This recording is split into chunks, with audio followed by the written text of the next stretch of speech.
second speaker, Lisa McMillan, is Mr. Anthony Navvaro.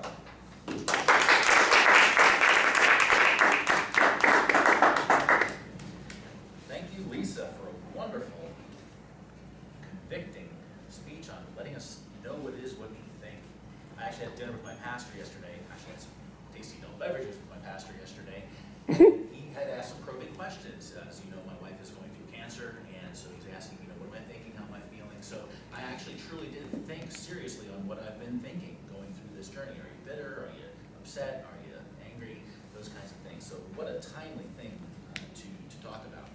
I loved your opening with humor. You asked, what are you thinking, you're thinking about? It's a wonderful way to tongue-tie yourself, and it was logical. It didn't just go off. It actually did have a logical point there.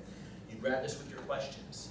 Do we really think about what we think? So I really enjoyed that because it is a very incredible question.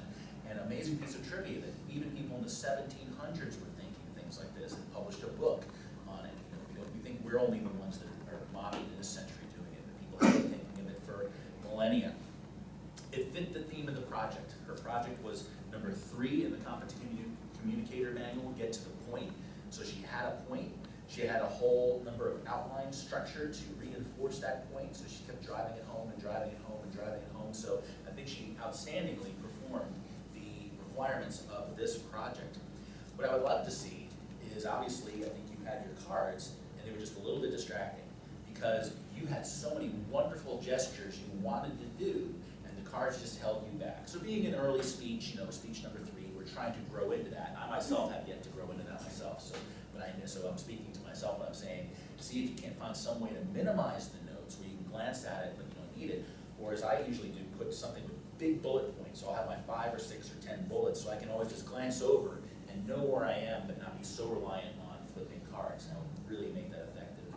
And also, as you will find in future projects, using your gestures, using your voice, that will pop. I would almost want to see the same speech as we talk about. We can use the same speech and just improve it time after time. This would be a wonderful one to blossom and develop because I was convicted by the thoughts of, do I think of what I really think about? So I think this would be wonderful, and I also think it's a great candidate, as it's very timely, to be an international speech.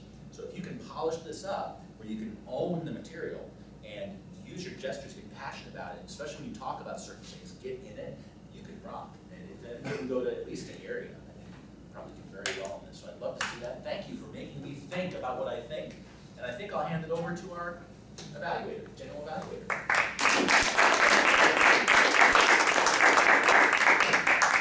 Wonderful, wonderful evaluations. Thank you very much.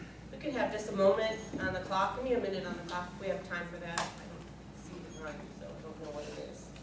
Oh, thank you. And just give everybody a minute to give our evaluators some polish and praise.